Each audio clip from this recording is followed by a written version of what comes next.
All right, folks, the storm team was well represented in Indianapolis today for the National Weather Service's Severe Weather Workshop. Meteorologists Lindsay Monroe and Joseph Dames are both there. It was over in Indianapolis, and the Indiana Severe Weather Preparedness Week begins March 15th in Illinois. Their Severe Weather Prep Week is this week. In fact, the statewide tornado drill in the land of Lincoln is tomorrow at 10 a.m. Central Time.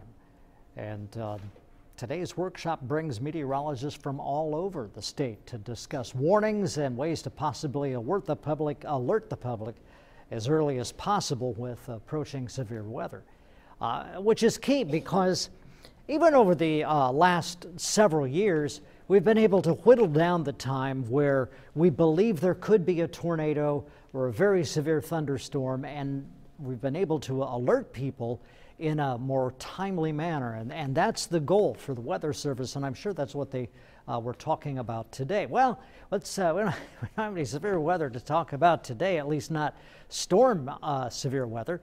We do have clouds coming in, and those will continue to move in and thicken up somewhat as we get into the nighttime. It's going to be a while before any light precipitation begins to fall, but when it does, it will be in the form of sleet or freezing rain.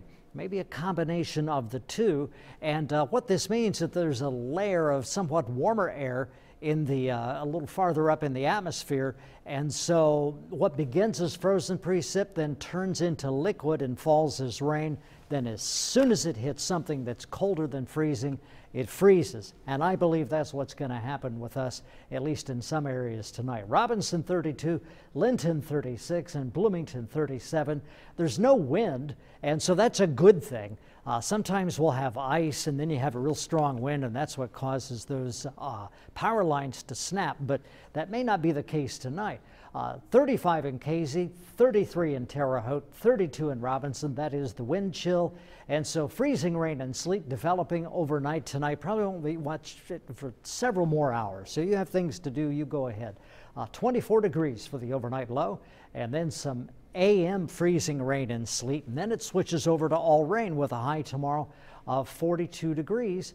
And then for tomorrow night, we get this rain turning back to snow with an overnight low of 22 degrees. Now, concerning ice accumulations, I don't believe it's going to be anything more than 1/10 of an inch, and that's not a whole lot of ice, though it's just enough to make streets and sidewalks and parking lots and things like that very dangerous when it comes to travel. So please keep in mind that, well, by tomorrow around noon, you could have 1/10 of an inch of ice on the ground, or maybe combined with sleet. And in some places, it's slick already because of the snow. So we just say, please travel with caution. That's why the winter weather advisory is in effect until noon tomorrow.